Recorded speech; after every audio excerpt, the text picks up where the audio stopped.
Live from downtown Detroit. Local 4 News at 5 starts now. An 18-month-old baby boy killed in August of last year. The man accused of killing him was convicted by a jury. He faced a judge to see how long he would spend in prison. And the other side of the story, the defense pokes holes in the McTeen-Cleaves sex assault case. But we're going to begin with a story developing right now after a school bus slams through the wall of this Detroit building.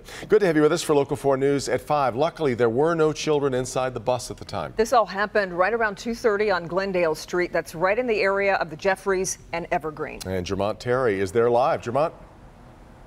Yeah, Devin, the tow truck just removed this bus, but you see over my shoulder, the workers are trying to fix the damage left behind. Let's take a look at some of the video from earlier today. Now, that bus driver somehow lost control and careened right into this manufacturing company. The supervisor tells me he saw the bus make a turn, but couldn't believe it when it kept coming right towards the building where his employees were working. Loud crash. Looked out the window there. I see the back of the bus sticking through the building. The bus coming through the building was kind of frightening because we had workers over here on this side.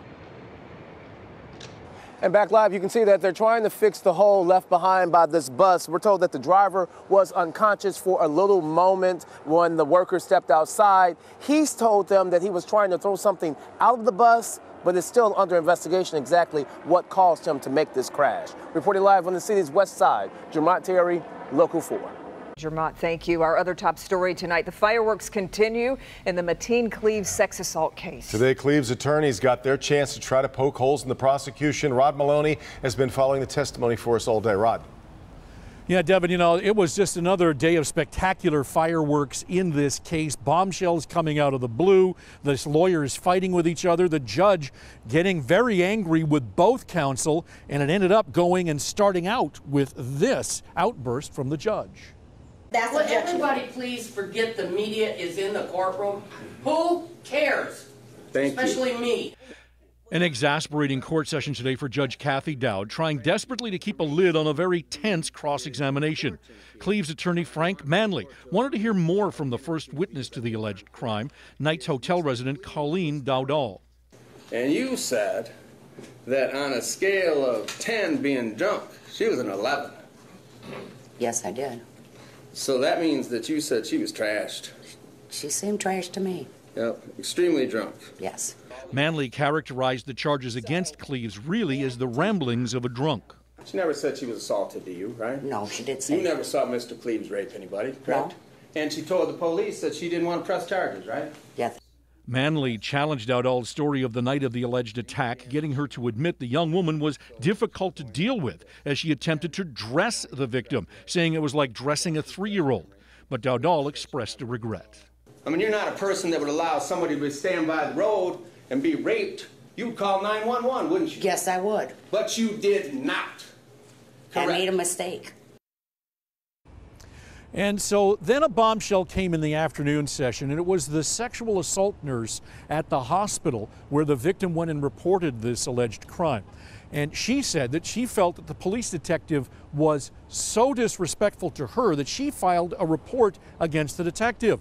But that was information neither the defense nor the prosecution knew about. And so they had long discussions about this situation, and that's something that will certainly go on and be heard from as this prelim goes on, and now into, it's been 2 days, tomorrow is day 3. Back to you. Well, Rod, are we going to hear from the victim in this case, or do we know? Well, we're supposed to hear from her tomorrow, which again would be day 3 of this prelim. You have to imagine that they will want to put that testimony on, but with so many curveballs coming in, and there were other things that the defense didn't know about in this case that came out today, that there may be a lot of wrangling before they ever get to her. Yeah. All right, Rod. Meanwhile, the search for answers continues after a high-speed chase ends in a deadly crash on Detroit's east side. Officers were called to the area of Charles near Mountain Road overnight. That's where a man had threatened a woman with a gun. The chase ended after the man hit a tree. He was killed instantly. An investigation, though, is underway. It's been more than a year now since a little boy was beaten so badly he died. Back in August of 2015, Amir Carver was killed in Clinton Township. Well, since that day, his mother and her boyfriend were charged with the murder. Today, William Warner found out how long he'll spend in jail, and Nick Monticelli was there in the courtroom. Nick? FC People versus Warren.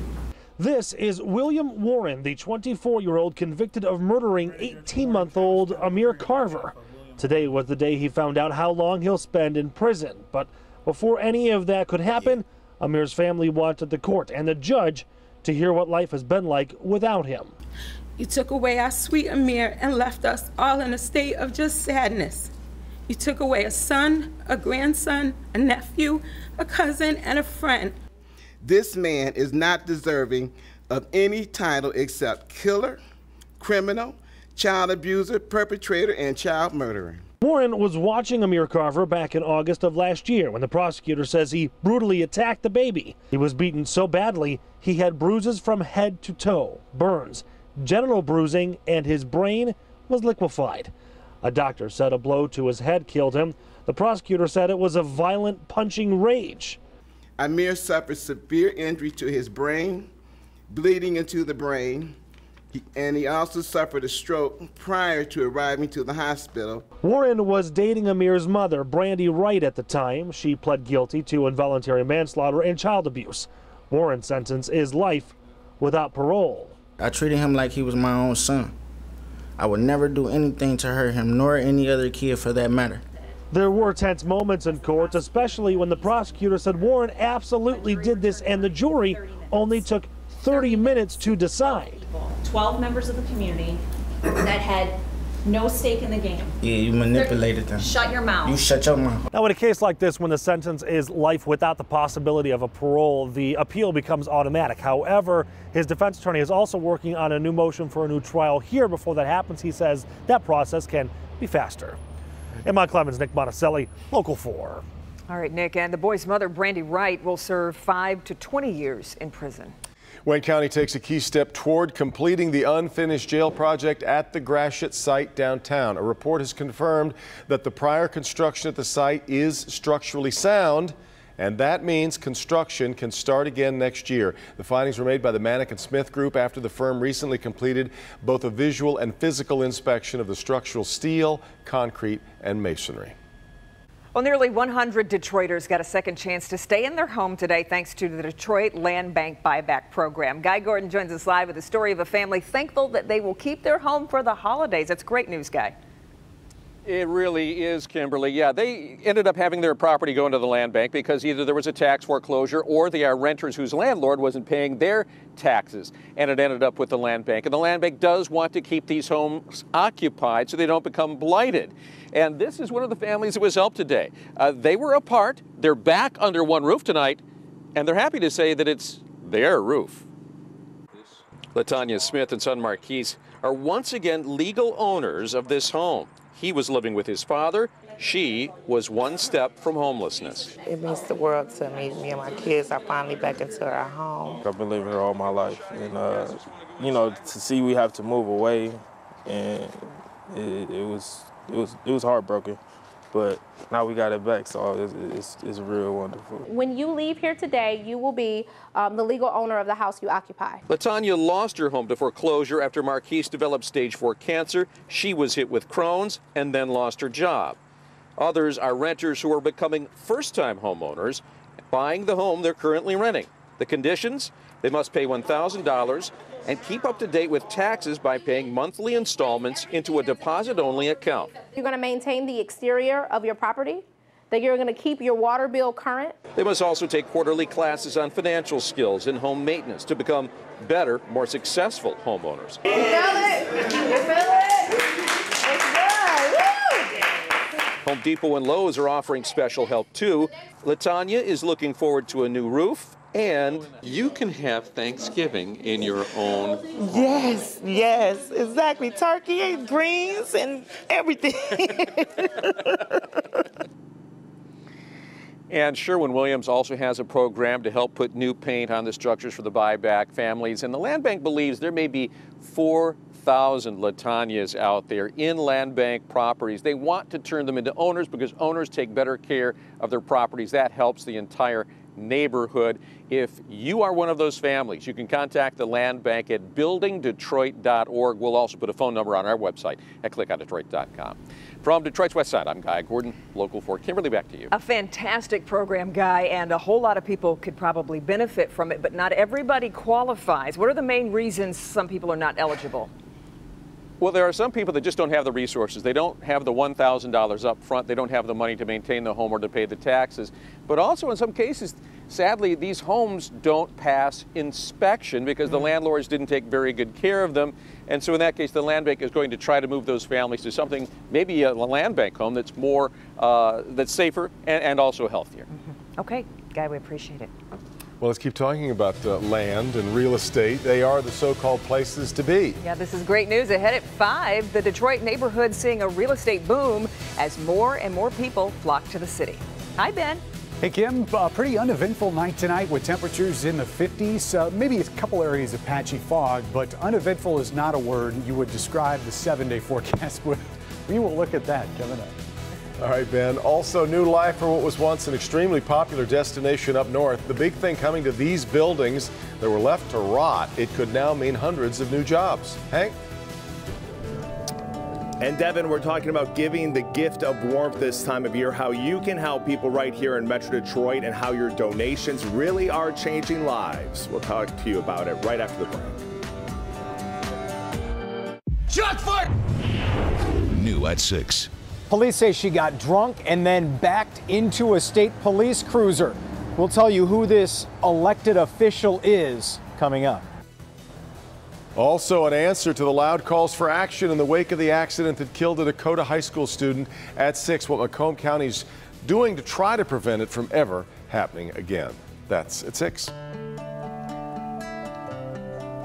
Well, giving the gift of warmth to those who are in crisis, people like a Detroit woman who spent the past 2 winters without a furnace. We are talking cold days and nights ahead, nothing more than a couple of space heaters to help, but a call to Local 4 connected her to someone who could help. Consumer investigator Hank Winchester live to show us how. Hank. Yeah, Devin, Kimberly, we're going to get to Beverly Colbert's story in just a moment. Right now, I want you to take a look at these volunteers here with Thawne, with DTE. They are taking your calls and your donations to help people right here in our community. The number is 313-298-WDIV.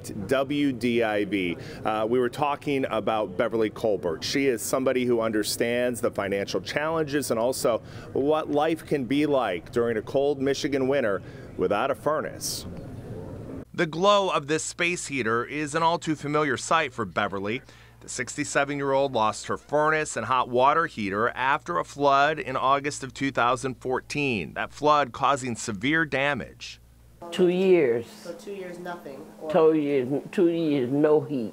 I use space heaters, and when it get cold, I go over to my kids' house and stay. When it get cold, real cold. Once I turn 40, I'm back at home, make do with what I got. So cold, her pipes burst, making a horrible situation even worse. Called everybody. Then a friend told her to call Local 4, and we connected her with Thaw, the Heat and Warmth Fund.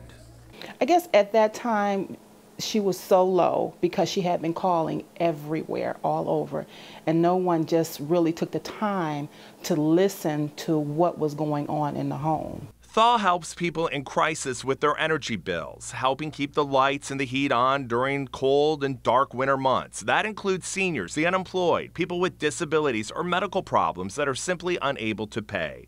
CEO Santiel Jenkins knew Beverly needed more than just help paying her bills. So we were able to reach out to our community partners like DTE and Oakland Plumbing, and they stepped up and said, hey, we want to help. The hot water heater is replaced, the pipes are now fixed, and this winter, she will have a new furnace. This woman who has been working hard most of her life, who has been paying her bills on time, she's just fallen on rough times, and it's something that can happen to anybody. And it does. 40% of Michigan households have trouble paying for basic needs. That's including utility bills. But Thaw is here to help. It's absolutely valuable. Me being without lights at one point in my life, I know how traumatic it is when you cannot afford to pay your utilities. I work with Cote someone, so not everything done. Back out here live, DTE working in conjunction with Local 4 and also with Thaw and matching your donations. $5 becomes $10, $20 becomes $40. We want you to please call in. The number is 313-298-WDIV, and most of this money is going to those who simply can't afford it. More than 90% of the money that's collected goes right to those who can't pay their bills. Oftentimes, we're talking about seniors and families with young children. Back to you. Hank, maybe a crisis of imagination for some. It's about 60 degrees today. Maybe harder to think about it, but it is going to be an issue very short time from now. Yeah, I mean, we just heard Ben talking about a change in the temperature. And I mean, soon we're all going to be relying on our furnaces. And Thaw, they would really like to hear from people before the deep freeze. If you are anticipating that you may have some financial troubles coming up in the future, make that call right now. Don't wait until the last minute. Back to you. You bet. All right, Hank, let's hope those phones keep ringing. Yeah, it is. It's hard to think about that when you've got temperatures this nice and I didn't even mild. drag a coat along with me today. Yeah. That change is coming Yes. real soon. Yeah. We are 16 days into the month. We've had exactly 1 day below average. Wow. 15 out of the 16 have been above normal. But again, this is all You're not changing. feeling that going right through March? Probably not, but we'd be lucky to get it through this week. A guy can dream. That's right. We've got clouds that are thinning out right now, which as we head into the nighttime hours, not going to do us any favors temperature-wise. Plus, it is going to allow some areas of fog to form as we head towards daybreak tomorrow. I think a lot of those will be confined to the midnight to about 3 or 4 a.m. time period. Then the winds are going to start picking up and should take care of that. There's some showers out there in the UP that are not going to affect us. And you start to see this thin line of moisture out here just in the western part of the Dakotas and Minnesota. That thing is going to turn in to a massive storm as it heads towards the Twin Cities, but this is just going to be in the western Minnesota, southern parts of South Dakota. Blizzard watches in effect until Friday at 9 p.m. They're expecting up to 10 inches of snow with 50-mile-per-hour winds. They're saying travel will be impossible in places which you can imagine. That is the same system that's heading in our direction. It will lose some steam, but we'll talk about the effects on us in just a second. 54 with partly cloudy skies out there right now. Not much of a wind, but we will see those breezes start to pick up towards the end of the week. Forecast shows that those clouds moving out, and you can start to see little signatures of fog that show up by tomorrow morning. I don't think it's going to be all that widespread. And again, as those winds start cranking up, that should take care of it pretty quickly in the morning. Decent amount of sunshine during the day. Temperatures warmer than today, but our warmest day is actually going to be on Friday when we're going to be challenging a record high. 41 tonight. Skies partly cloudy with calm conditions. Your 4-zone forecast looks at those warmer temperatures tomorrow. Remember, this is not going to be the warmest that we see all week. Low 60s in our metro zone tomorrow, 62 in Southfield. Even warmer when you get further away from the lakes. That southeast wind will have some effect here around Monroe and Luna Pier, but we'll see 64 out in Adrian and Blissfield for high temperatures tomorrow. West zone slightly cooler, not much though, 62 generally across that entire zone, and north of M59 in our north zone, low 60s tomorrow. The only place that may see the 50s is there in Lexington. Again, that southeast wind off the water could keep things just slightly cooler there. Look at that high temperature on Friday at 68. That'll fall 1 degree short of the record if we get there. That high on Saturday is going to come at midnight, 47 degrees. We'll likely wake up with temperatures in the 30s. That's going to change any moisture out there to snowflakes by the end of the day. And then on Sunday, we won't make it out of the 30s. A lot of 20-degree temperatures for lows. So if you can't imagine those colder temperatures, it's going to smack you in the face. That is going to be such a shock to the system when you wake up. Well, and 68 might have actually felt silly next Thursday for the parade. Maybe. Maybe. I'd try it. You'd be willing to give it a go. I know. All right, let's get over to Frank McGeorge, Doc. Well, there's troubling new numbers when it comes to depression among young people. Ahead in Good Health, the group with the biggest rise and what isn't being done to stop it. All right, Frank, but first, stories from across Michigan, including a major human trafficking ring busted. That's next.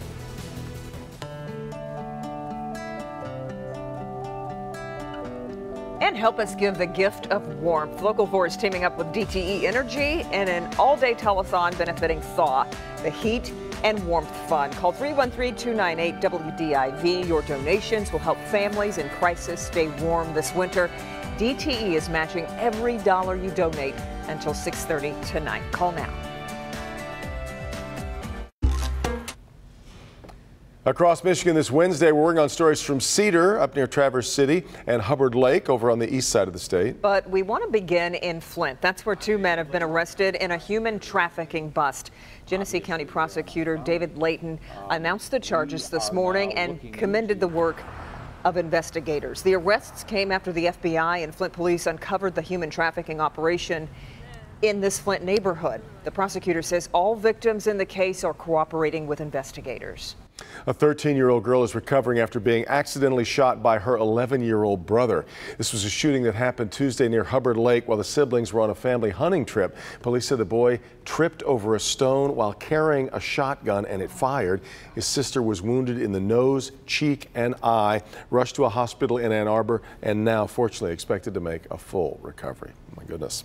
A ski resort in northern Michigan, hugely popular before its closing, may be on a comeback. How about this? Sugarloaf Resort, located northwest of Traverse City, closed back in March of 2000, but last week it was sold for $3 million to a lawyer from California. The resort has been deteriorating over the years, but the new owners say that the new owner says that he's now working to bring Sugarloaf back. He says construction is still a few years away, though. New at 5:30. A cold, calculated attack. Chilling details emerge in the murder of a worker at Oklahoma City's airport.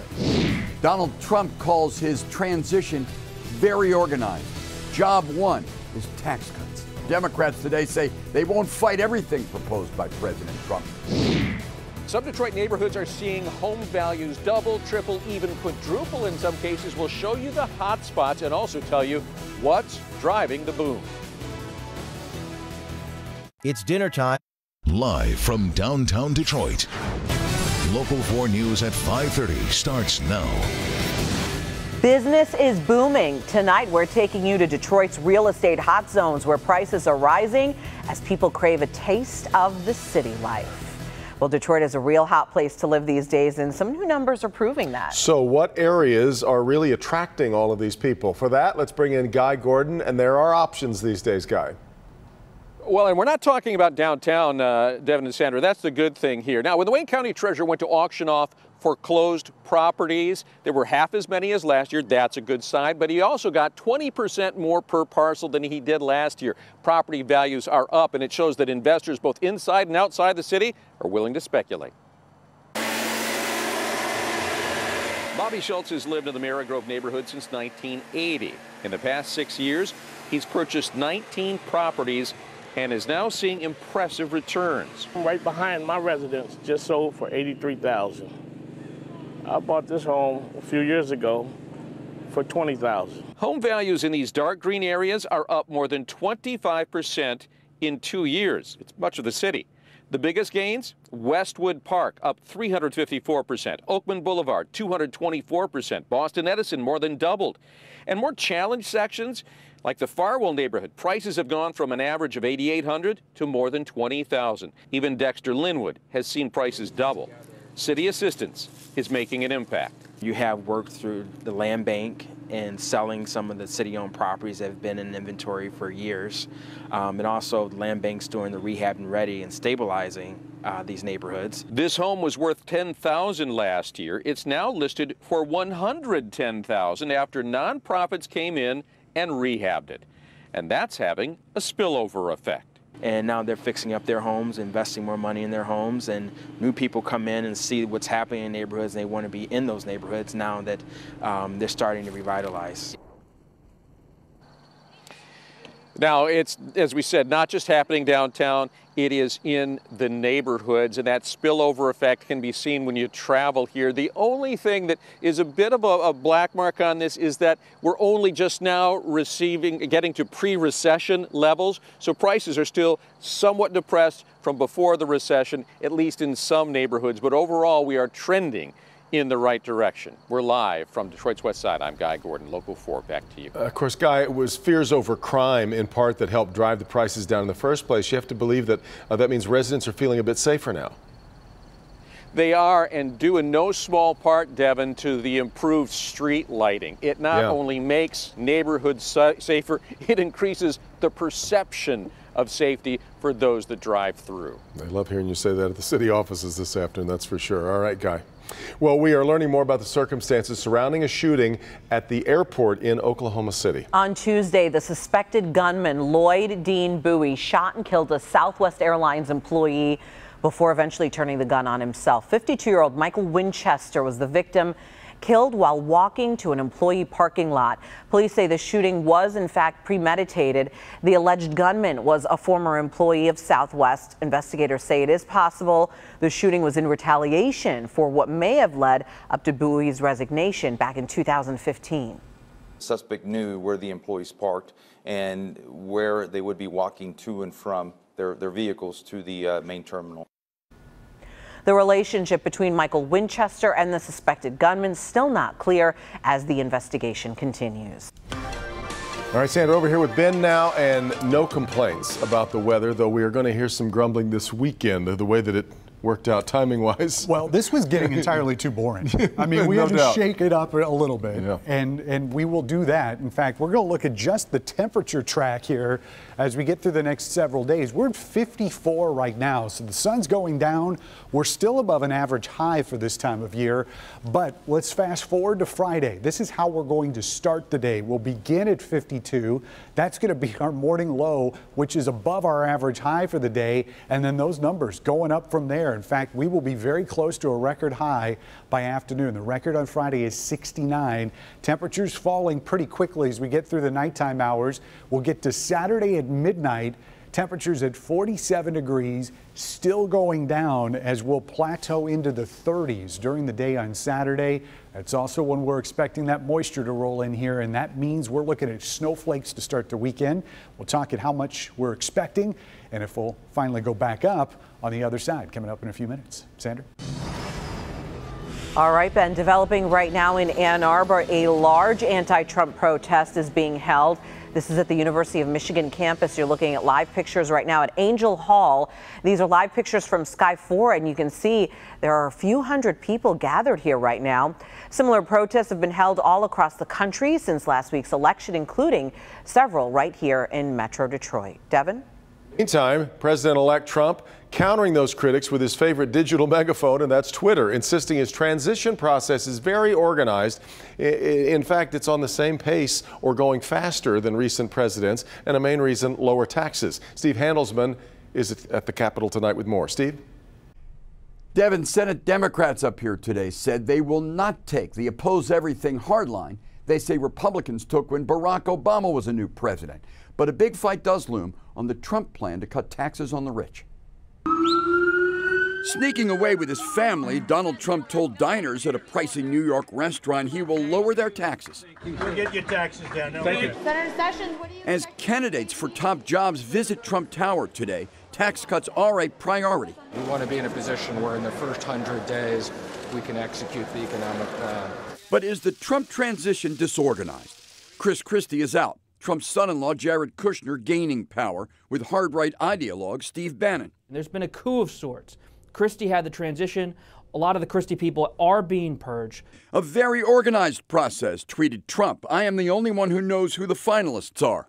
Reassurance from Vice President Joe Biden as he hosted VP-elect Mike Pence. But I'm confident on day one, everything will be in good hands. You'd be really dumb to accelerate and start making mistakes in order to make the press happy. There's coverage of Rudy Giuliani's possible conflicts as he angles for Secretary of State. He worked for a company pushing the Keystone Pipeline that requires State Department approval. Giuliani says he did no work for the pipeline. Senate Democrats issued a warning. On issues where we disagree, you can expect a strong and tough fight. But Democrats say they will not automatically oppose Trump nominees. A test will come quickly. Trump plans as soon as possible to send a conservative, anti-abortion rights Supreme Court nominee up here to the Senate. From Capitol Hill, Steve Handelsman, Local 4. Okay, Steve. Now, Twitter's promise to crack down on hate speech led to the suspension of several accounts connected to the so-called alt-right movement. Among those suspended include the verified account of Richard Spencer, a popular face of a group known for promoting white nationalism. Spencer says Twitter is, and these are his words, purging people based on their views, calling it corporate Stalinism. Twitter has declined to comment on that. Now to good health. Suicide. It is the #2 killer of adolescents ages 15 to 19, and depression is a key factor in those deaths. And now there's a new study finding that there has been a significant rise in major depression among young people in the U.S. Dr. McGeorge is here with all the details, and this is a very serious trend, Doc. Definitely, Sandra and Devin. You know, the risk of depression sharply rises as children transition into adolescence. That's a fact we've known for some time. Unfortunately, despite that knowledge, the rate of major depression has continued to increase, even more so in one group. The prevalence of major depression is rising for young people, but especially for girls aged 12 to 17. A study published in the journal Pediatrics examined data from more than 172,000 adolescents and more than 178,000 young adults aged 18 to 25. Researchers found cases of major depression among all adolescents rose from about 9% in 2005 to about 11% in 2014. Among young adults, they rose from about 9% to about 10%, but the biggest increase was among the group that already had the highest rates of depression, teenage girls. Data showed the prevalence of major depression among that group jumped from about 13% to about 17% in 2014 over the same period. The increase among boys was lower, and it moved from about 4% to 6%. Researchers noted there was no corresponding rise in the proportion of adolescents receiving treatment, which is especially important because in addition to being immediately helpful, it can change the direction of a person's life and promote resilience as an adult. More needs to be done to improve access to depression care for all young people, and more research is needed to understand why depression is increasing fastest among teen girls.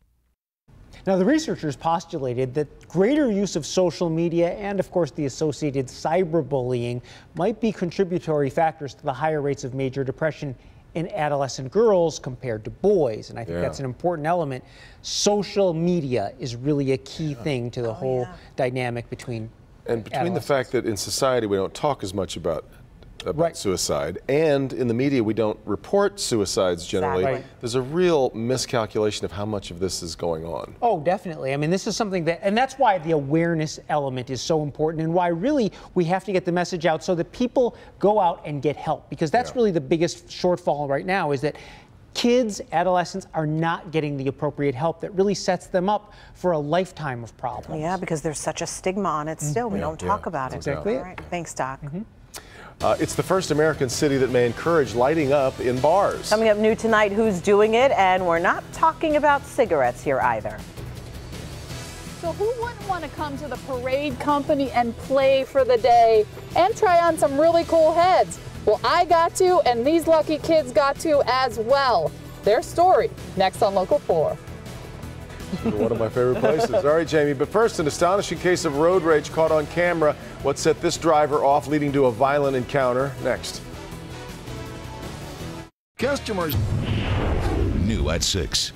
The landscape for Detroit's newspapers is ever-changing. I think the next 2 years don't look very good at all. So what does the future look like? We'll take a look ahead. All right, Rod. Also, Allen Park police want to talk to this man about a home invasion. If you don't recognize him from this picture, you might recognize a very distinctive tattoo. We'll show you that coming up at 6 o'clock. People rushing to help save a woman being attacked by a man became targets themselves. It was all caught on camera. This was Tuesday at a grocery store in California, which is just north of San Diego. Witnesses told police the man was arguing with his girlfriend, and then he flew into a rage. Look at this here. They say he grabbed the woman, wrestled her to the ground. Witnesses stepped in. That's when the man tried to run them over with his car. He was arrested moments after that video was shot. No word just yet on charges. 1 week from this very moment, all of the floats will start being rolled into place for their big trip down Woodward for America's Thanksgiving Parade a week from tomorrow. Now, before that happens, some very special students are getting a rare sneak peek. Jamie Edmonds was there to catch a lot of wows from some very excited kids. Nothing says Thanksgiving like turkey and stuffing and the Parade Company. And some very lucky kids got a taste of both today. You think you have a lot of people over for Thanksgiving?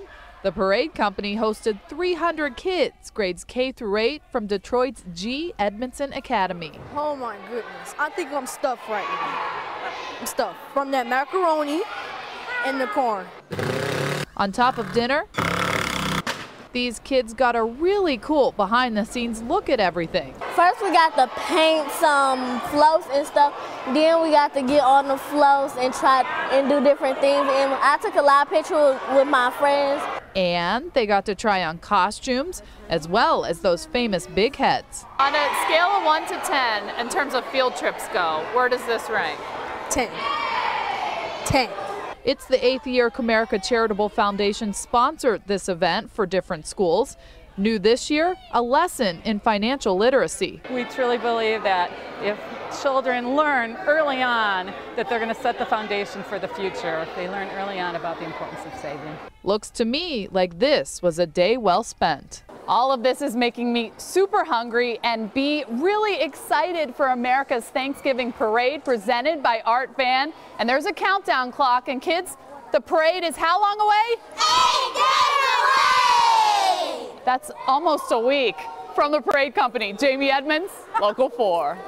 We are getting, it's one of the best times of the year in Detroit every year. yeah. We're getting excited around here as we start to put it together. A billionaire in Hong Kong took out a full-page advertisement to announce to the world he's single.